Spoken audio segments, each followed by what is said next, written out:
Everybody, it's Leeroy from Leeroy Gaming, and I am back with another Tiny Tina's Wonderlands video.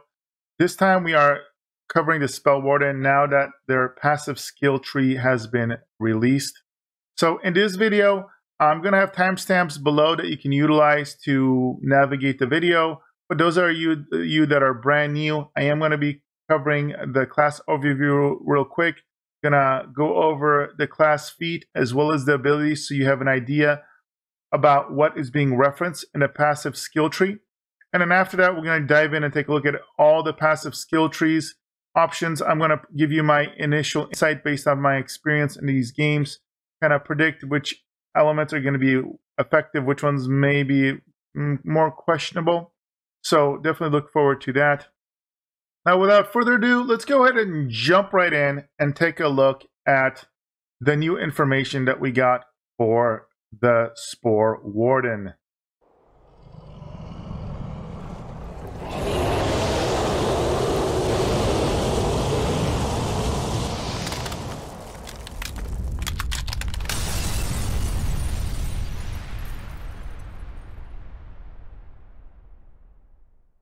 We're going to go ahead and start with the class information.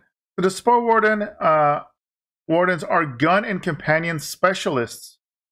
They can significantly boost the abilities of their companions and allies while laying down withering firepower and slowing advancing enemies with frost tornadoes. Speed and distance are a Spore Warden's best friend. So I can already see that this class will synergize really well when it comes to multi-classing. Most likely either or both, with either classes that focus on pets or spell elements. We just looked at the spell shot that's kind of king of spells. I could see this being an interesting combination. Or of course, there are numerous classes this time around that have companions. So it'll be interesting how those play together. For example, the Grave Warden or the Clawbringer. Both of those would be interesting combinations to explore. Now, let's go ahead and take a look at the other information. The class feat for this character is the Mushroom Companion, which, by the way, is quite disturbing. If you haven't seen the footage, do check out my video where I give an overview of all 6 classes. This thing has like a thong, and it's really kind of atrocious looking. But the Fate Maker is accompanied by a Mushroom Companion that targets nearby enemies and deals poison damage. Pinging an enemy will cause your Mushroom Companion to lunge towards them. Any increase to the Fate Maker's damage also applies to the companion. So it looks like they're adding on the ping option to this Borderlands games. This has been a popular feature in more recent kind of shooters. So I don't believe they had this in previous Borderlands games, and this is the first time I've seen a pinging feature mentioned here, and especially when it aligns with a companion. But the fact that you can kind of control where the companion goes and what it does, it's the first time I've seen that compared to any of the other classes, which kind of leads into their emphasis on the companion class here. And as with all the other classes so far, we have seen how increases to Fate Maker's damage also applies to companions. Now, you will see there are passives that increase damage to the companion specifically. That's a little extra. This is how I think they're making it so that the companions scale better into the end game. Because in previous Borderlands, every time there was a companion, they would only scale their own damage, and it just didn't scale enough. And you'd see yourself sacrificing your own damage to make the pets decent, but then neither you nor the pet were that good end game. So we'll see if this allows the meta to create builds that have you do a lot of damage with your companions. Hopefully for. Holy moly, I don't know what I just said there, but hopefully they will. All right, next let's look at the action skills. So we have Barrage is the first one. The Fate Maker summons an ethereal bow, firing 7 arrows that deal ability damage on impact. Arrows ricochet twice between nearby enemies. Barrage has multiple charges, increases to gun damage applied to damage dealt by Barrage. So this is an interesting scenario where you have a cross synergy between gun damage and ability damage. So there seems to be a very gray area that can be a little confusing, I think, to new players between what impacts abilities or action skills what impacts spells, what impacts normal melee attacks versus gun damage. But this looks like an interesting and fun ability. And then your other option is Blizzard. The Fate Maker creates 3 Frost Cyclones for a duration that seek out nearby enemies, dealing frost ability damage over time. This is a nice fire and forget ability. There's always something nice about something that you don't have to aim and you just cast it off and then it does a cool effect. Obviously, stacking frost damage will help this out. This could be an interesting combination, for example, the Berserker. Even though that class doesn't deal with pets, just the frost damage crossover could be interesting. And now what everybody's been looking forward to is the passive skill. So let's start right off the bat with Tier 1. Your first option is Bounty of the Hunt. It's a 5-point max, and it is your first kill skill. Action skill cooldown rate is increased for a brief period of time whenever you kill enemies. So as with all kill skills, this is more effective generally in single player when you don't have to compete for kill shots. But in general, I absolutely love action skill cooldown rate elements. Being able to use action skills or spells more often, I absolutely love that feature. So I'm sure this is going to be a popular passive node. Next, we have Kindred Heart, also 5-point max. Companion health is increased. Companion damage is increased. So this is a perfect example of a passive that specifically impacts the companion only. As mentioned earlier, and the feat descriptor of your pet, anytime you increase damage to yourself, to your main character, you also increase damage that your companion does. Here, this goes on top of that, but obviously it doesn't cross over both ways. So this is just extra companion help, extra companion damage. This could be useful, especially if you have your pet be like more tanky, I guess. Curious to see what the raw numbers are on this. I could also see this being ignored as well if you have other ways to just increasing the pet damage quite a bit, and maybe this could be used to increase your own damage more, which will also in turn increase the companion damage. So there are ways to double dip and increase your companion damage while also buffing yourself. So that's the one downside to this. We'll have to see how much health increases the companions get from this. And then finally, we have Eagle Eye, another 5-point option for Tier 1. So lots of Tier 1 point allocation options here. Gun damage is increased. Gun handling is increased. So that's pretty darn good. I'm curious to see if this specific gun damage will increase your pet element, or because this is only speaking about gun damage, or whether that will not help your companion. So that's interesting. Gun handling is one of those things that a lot of times I don't value too much. It just makes it so you have a steadier kind of aim.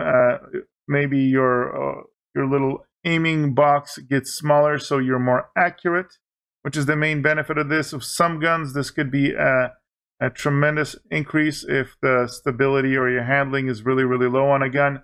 So it'll have to do with how much damage this bonus is. Sometimes if you're just trying to stack as much damage as you can, you'll just get this to min-max your gun damage. So this could potentially be good either way. How good, we'll have to see.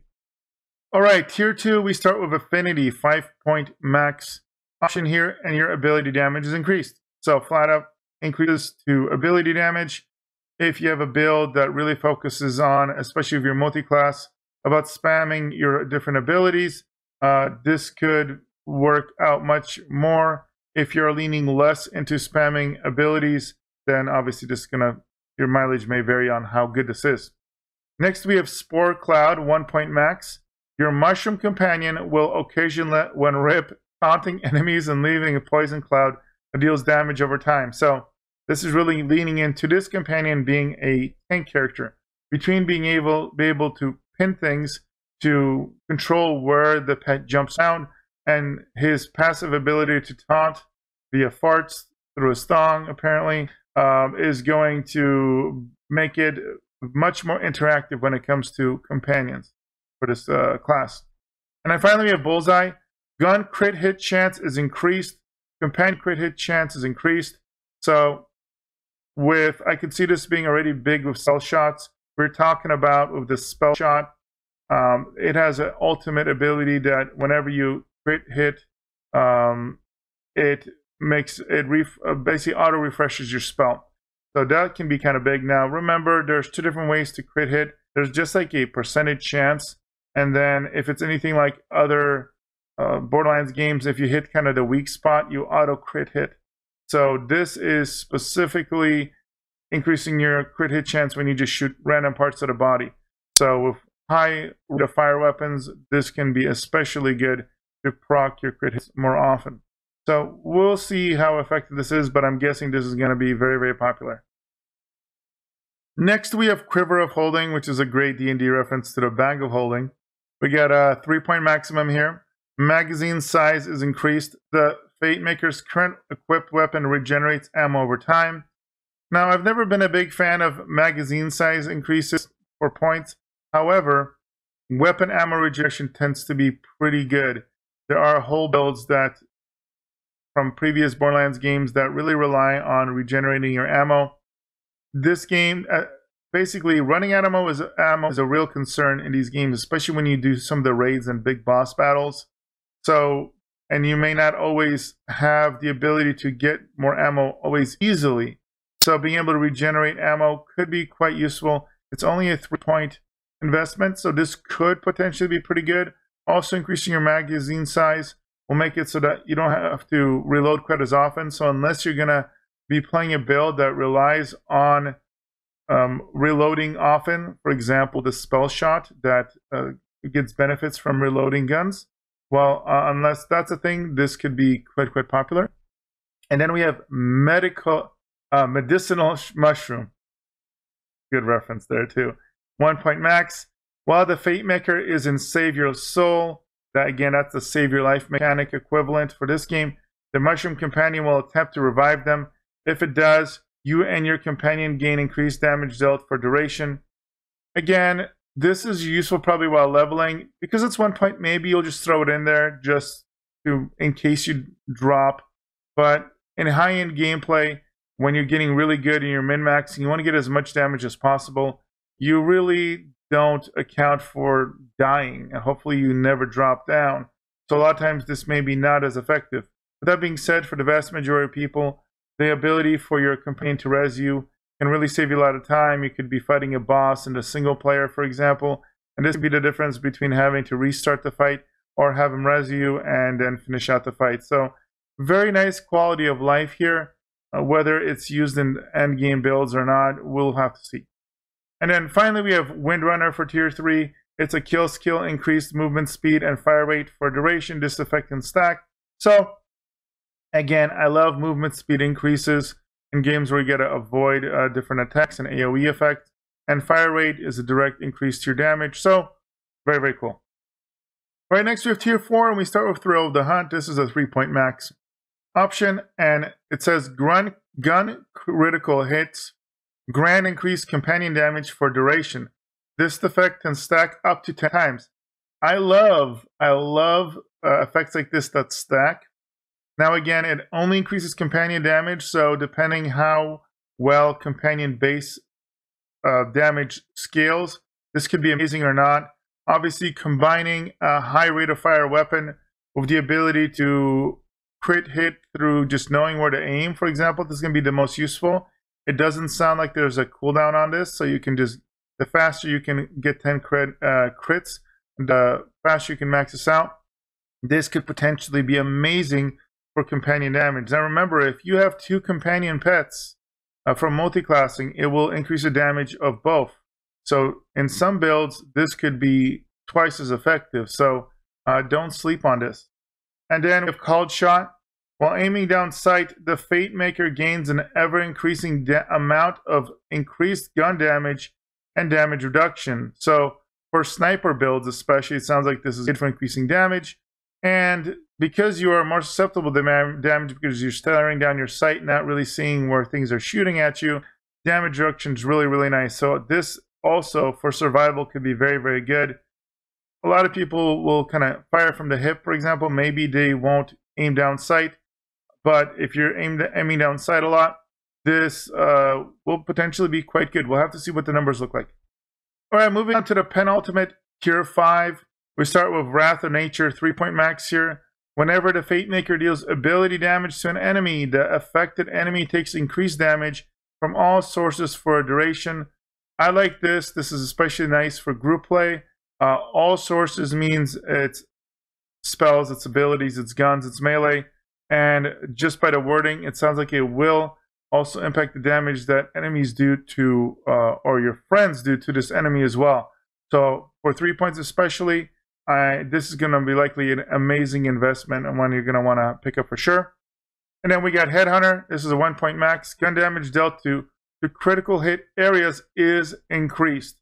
Again, it sounds like we're going to be emphasizing focusing on critical hit spots to boost our pet damage, etc. So this is going to just increase your damage even more to guns. For 1 point, I think this is a no-brainer as long as you're going for a crit hit kind of build. All right, and finally we have the tier 6 capstone. Play the angles. 1 point max. The Fate Maker's gun critical hits have a chance to ricochet, dealing reduced ability damage to nearby enemy.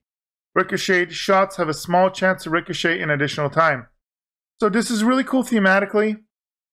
I worry about the fact that it says reduced ability damage, because in games like this, oftentimes your gun damage scales the most.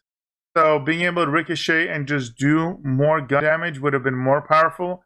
I'm assuming that this is done for balance reasons. Unless somehow you can boost your ability damage to be insane. This is one of those capstones that's cool.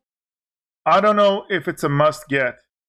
I personally feel like this passive skill tree has some really cool elements on it, but it could be used as a multi-class support tree just as easily.